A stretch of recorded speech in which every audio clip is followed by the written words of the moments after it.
Hello and welcome to Extra. I'm Joanne Hines. And I'm Georgia Lash. Here at Extra, we bring you expanded coverage of recently broadcast features from Sun City News.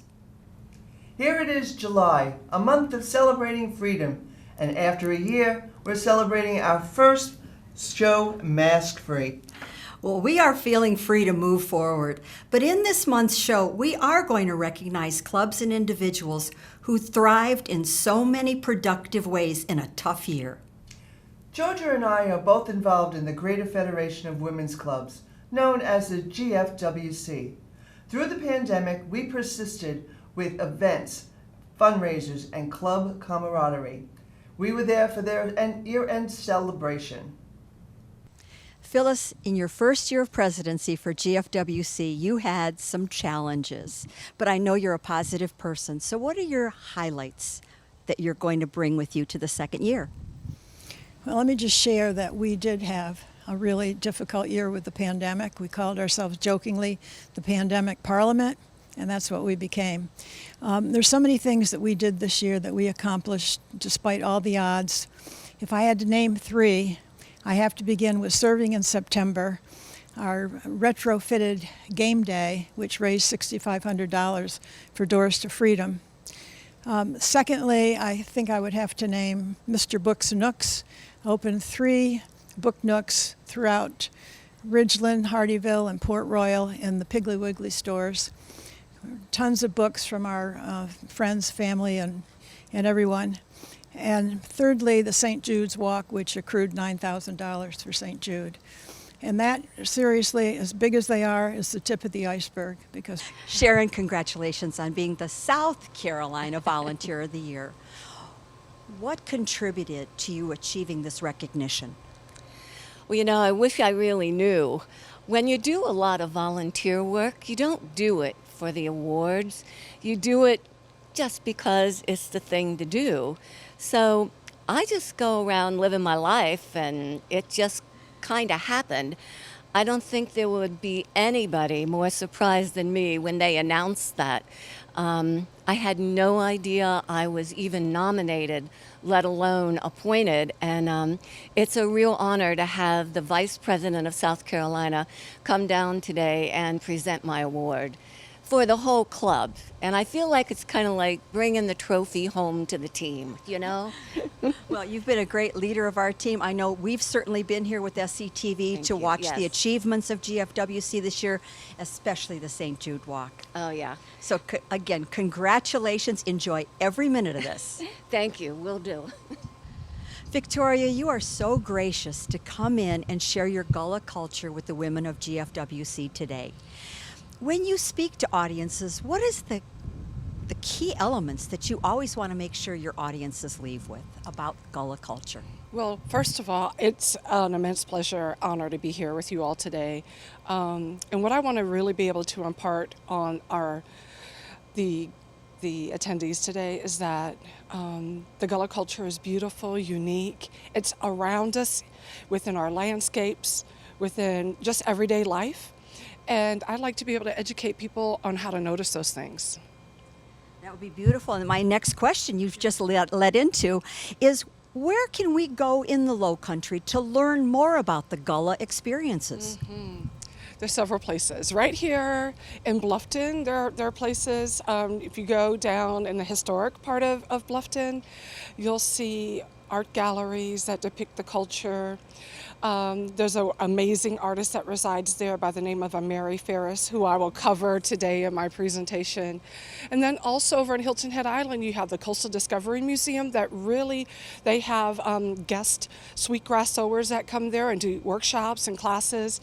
They have a beautiful exhibit that's there right now. Even the arts, I believe it's the Art Center. And then also you have an amazing tour company, the Gullah Heritage Tours on Hilton Head Island, that takes you into historic Gullah neighborhoods. And they're just right behind the landscape is going to be Gullah. Even within the landscape is going to be Gullah. And then also You can find an epicenter for gullah culture on St. Helena Island with the Penn Center. Penn Center was founded in 1862 as Penn School, and they continuously have an exhibit that's out. It's called Education for Freedom, and it speaks to the people that were newly freed from slavery and their first opportunity for education. But these people are Gullah Geechee people. But I argue that you're going to see it everywhere. Well, that's exciting, and as now that we're getting out, we have got some new ideas to share with everyone. Now, today we are celebrating with some iconic low country desserts. Give us an idea. What are some iconic Gullah recipes? Oh my goodness. So right now is blackberry season. And it's one of my favorite things to do as a child. It was go and pick blackberries. They were abundant. And we'd get buckets and fill them up. But by the time we would get home, half of the bucket would be gone. And our lips would be stained with berry juice. Our fingers would be stained with berry juice. But my mom would make blackberry cobbler, blackberry dumplings, jam. There are some people that will do a wine, but our family doesn't drink. But I imagine that would be tasty as well. But there's so many things. Bread pudding is one of my favorites as well. And a lot of people don't really see that as Gullah, but it's what you put inside of it, the ingredients that would really put a Gullah twist to it. Oh, wow, what else? Oh, my goodness. I can't think of anything else. My mouth is watering and salivating from the blackberry dumplings and cobbler right now. You had me at the juice and the Yeah. blackberries. You really did. I think we really need to have you come back and talk with us, Victoria. You are invited to see Sun City TV and be with us anytime. Thank you so much for sharing. Thank you for having me. Thank you. So many benefited from the GFWC's efforts this year, Georgia. Now, who would have thought that this would be the year to come up with a new Sun City sport? Joanne, tell us about that. Sun City sports anchor Doug Wright got the details from Sun City resident who had pioneered disc golf for us to try. Here's his story. Well, Wes, we were here this morning at the USCB campus on 278, and we're here to talk about a fairly unique sport, which is disc golf. Tell us about that. Disc golf is a sport that was created in the late 1970s by the Whammo company that actually invented Frisbees.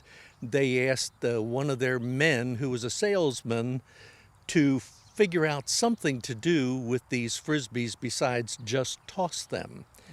And his name was Ed Hedrick. He's the founder of disc golf. He created the first pole hole, which is the target that you throw at in order to finish a hole. So the game of disc golf is played like normal golf. We call it ball golf because disc golf is really golf. And they're specially designed courses with tee pads and greens, and somewhere on the green is a pole hole. It's a pole that stands about this tall, and underneath of it is a basket, and you're done with that hole when your disc is in the basket or in a series of chains that's hanging over the basket. So you can hit the chains and the disc can stay in the chains or absorb the shock and fall into the basket. That's disc golf. That's disc golf. And what is your ambition here for Sun City? My ambition for Sun City is to establish a course where we can play the game of disc golf and the students at USCB can play the game of disc golf, and hopefully there's some pleasant interaction Between old and young, That's and you correct. hope to establish a club, right? We will establish a club, the Sun City Disc Golf Club. We will be in charge of maintaining and upgrading the course as it's requested by USCB. USCB has been wonderful about establishing a course. They were looking for activities that were recreational activities that didn't need a lot of organization for their students to participate in. This is a nice sport. Low cost, low maintenance. Discs run anywhere from $7 to $15. You can get some of them at Walmart, Dick's Sporting Goods. You can walk on the course with one disc, and if you don't lose it, you can play all 18 holes with it. Well, tell us about what the course will look like once it's completely built. All right. I mean, we're standing on the greensward where it will be assembled, right? Yes, this will be the meeting grounds for it. The course is essentially 2 loops, which is typical, and they start and end at the parking lot, which is ideal. Sure. What we try and do in every disc golf course that we lay out, we try and put in a variety of holes with a variety of challenges to it. So there are different distances and different pars. Yes, different distances. Typically, we want to lay out a course so that par for an amateur is about 70. Okay. And we also want to take advantage of the features of whatever area we've been given. When you play the game of disc golf, it's just like regular golf. Different discs do different things. So what we expect to start is that you will have a driver that you throw for distance. Drivers tend to be sharper edged. If you can see, they're pretty narrow. So at some point, you're close enough to the hole that you want to throw a mid-range or approach disc. Mid-range and approach discs, typically they're the same size diameter-wise, but they tend to have a rounder edge. So aerodynamically, they are not as apt to go for distance. They're also going to go straighter. And then when you get within putting distance, you want a disc that's going to absorb the shock from the chains and fall into the baskets or stay. So these are putters. They are very round edged, and they tend to look the most like you would expect a normal Frisbee to look. And what is your timing? What is your optimum timing for all this? Well, the optimum timing is today. It would be nice if we could get this all done in time for the fall semester to start. That would be ideal. Well, that's fantastic. And Wes, we're excited about this opportunity because it's something that obviously seasoned citizens can take part in. And I think you've done a great job of getting it off the ground. Thank you for your time today. Well, you're quite welcome. What's not to like outdoors and good exercise? And speaking of unique Sun City amenities, Georgia, give us that story. Tucked away on Red Dam Road, adjacent to the woodworker shop, the very dedicated model railroaders used this year to make a good thing even better. How many neighborhood communities do you know that have their own model railroad? Well, our model railroaders, special interest group of the woodworkers, have given us just that. And here to help us learn more about it is Bert Pagano. Bert, how long has Sun City had the outdoor railroad? 9 years, and when it started, there was just 2 loops, and it was grass. That was it. You've done a lot since then. A little bit. Can I just ask, what would be the most recent changes or additions you've all made? A lot. We have a tennis court. We have a beach volleyball set. We have a barber shop. We have the general store. We have. The list goes on. So you are the model railroad real estate developers here. Yes, I have a great group of people, guys. I just can't say guys because I have Lori also, which is, she does a great job with the taking care of the lawn and the ground, the landscape. She's the landscaper? Yes. This is the G-Gauge Railroad, which is Garden Railroad. We have 2 trains running and 1 trolley. All 3 are on different tracks. Highlight, which a lot of people like, are the sound effects for the dog park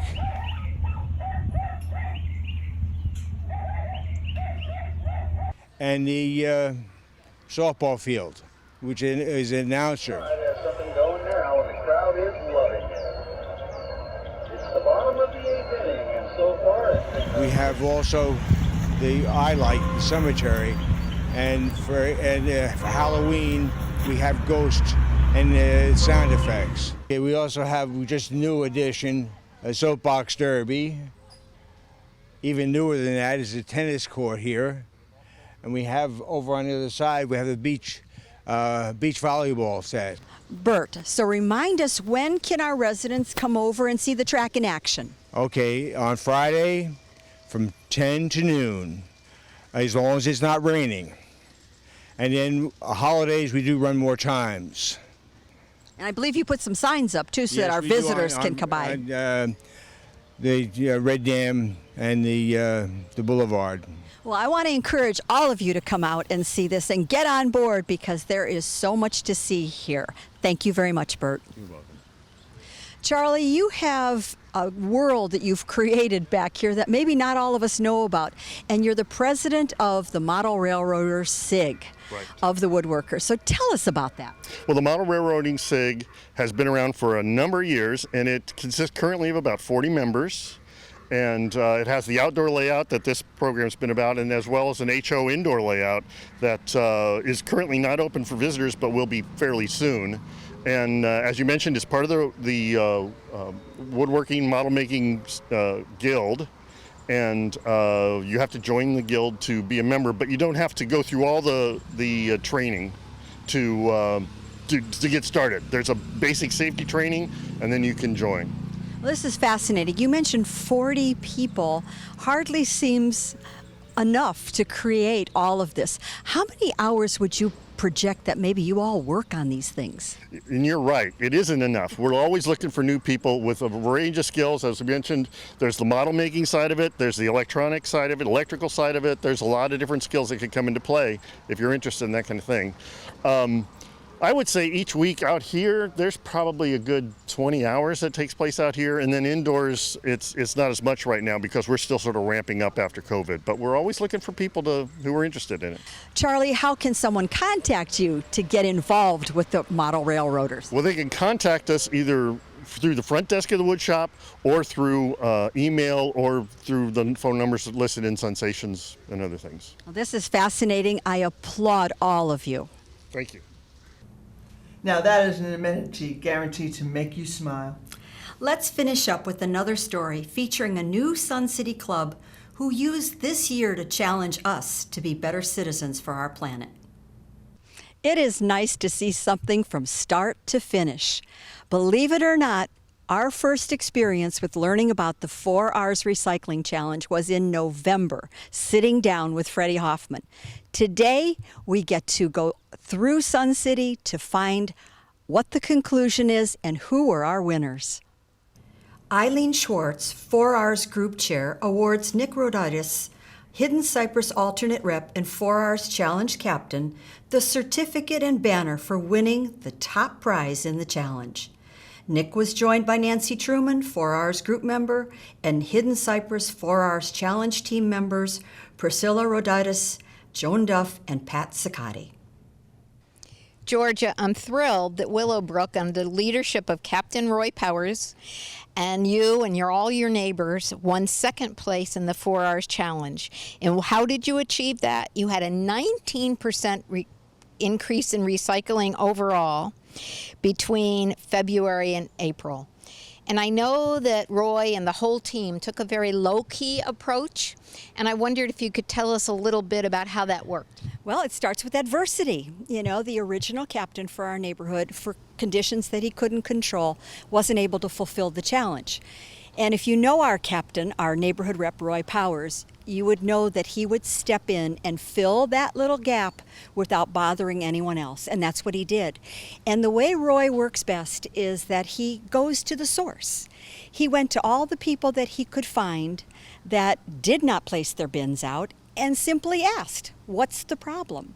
Is there an issue with is it with the bin? Is it getting the bin out? Or is it maybe you just don't think it's worth putting the bin out? And once he helped people work through that, he found that they were willing to participate. very, very low key, very time intensive Yes. on Roy's part, but very personal. And I it's- know he matched up some neighbors, people that weren't able to carry their bins, and so he got neighbors to carry the bins out for other neighbors. He also got some neighbors to share bins, and so it was all good. Again, he calls it low key. I just think it's the way he works, and it definitely is the strategy of neighbor helping neighbor. And that was what the whole recycling challenge was about. It was neighbor helping neighbor, understand why it's important. I'm very proud to present the Certificate of Appreciation to the Aviary Neighborhood and Captains Bev Boyle, Diana Walsh, and Ferdy Hoffman for their street fair and publicity during the challenge. Congratulations. Thank you. Well, congratulations on your award. Freddie, I know you've worked hard. So Jim, I'm going to turn this around to you. As the neighborhood representative, what were some of the things that you heard from your neighbors about what you were all doing with the 4 Hours Challenge? Well, I mean, the main piece of feedback that I got from the neighborhood was they really enjoyed and appreciated the fair that Freddie presented. I mean, I got good feedback from that. And I think we had good participation. I never heard a final number as far as what we got, but I think the neighborhood appreciated it. And I think we've got a pretty good neighborhood as far as recycling is concerned. The key for me was Jim's willingness as the neighborhood rep to share information. That sounds pretty good, Jim. Congratulations to you. That means you do a lot all the time. That's right. Thank you so much for letting us be here. Sure. Thank you. Thank you. I am honored to present this Certificate of Appreciation to the Rivergrass Neighborhood and Captain Jeff Foreman. You won top special recognition in the 4 R's Neighborhood Challenge, and you had 2 top scores. You actually had a 27% increase in recycling with 99.5% recycling in April. So congratulations. Woo. Congratulations on your award. Now, I have to say, Jeff, you're the neighborhood rep. You got to be pretty proud because you started with such a good participation, but yet you increased it. What was the strategy? Well, we are really proud of the Rivergrass neighborhood, and Kathy did a lot of the work. You want to talk about what you did first? Okay, so we sent out emails to everyone, and we tried to use the information that was available from Waste Management on what could be recycled, generated a lot of conversation, a lot of people asking questions, which made them more comfortable in actually the recycling options that they had that they didn't know they had. I know I learned a lot during this process, having met with Freddie from the onset of this. Okay, so Jeff, anything else? Yeah, we featured the recycling challenge at a number of events, including our neighborhood meeting and a cul-de-sac event that we had. We also featured it in our newsletter, and we did talk to some people directly who didn't recycle the first time. You really took a trifecta approach there then. That's super. And to have the buy-in from both of you with your neighborhoods really shows why you've gotten the award that you've gotten today. Thank you so much. Thank you. Thank you. Freddie, the 4 Hours Challenge has been a long initiative. How are you feeling? What are your thoughts at the conclusion?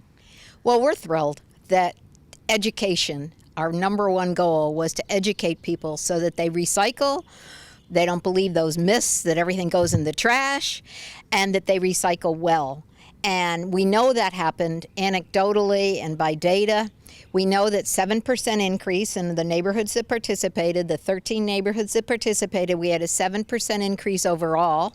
We had as much as a 29% increase in one neighborhood. But that's over 150 people, families, that are now recycling here at Sun City. But we also know that they're recycling better and that they're telling their neighbors and their grandchildren. We really wanted this to also be something that goes for grandchildren. So, and I've heard from several people that they've shared this information with their grandchildren. In one case, a lady said that her grandchild did a presentation for school on this information, busting the myths and sharing how to recycle in their neighborhood. So it was multi-generational, which was even a better success. And going forward, We think that the best way is what Willowbrook and Hidden Cypress did was a very personal approach, sharing lots of information, but then talking to the individuals. Well, thank you for letting us help you spread the word. It has been an event that we really wanted to recognize. Thank you so much. Thank you. Well, that's Extra for July. I'm Joanne Hines. Please check out the program guide in Sun Stations and the Sun City website for our other Sun City TV monthly shows. And I'm Georgia Lash. Thank you for watching. Please join us again next month as we bring you extra coverage of stories and features from Sun City News.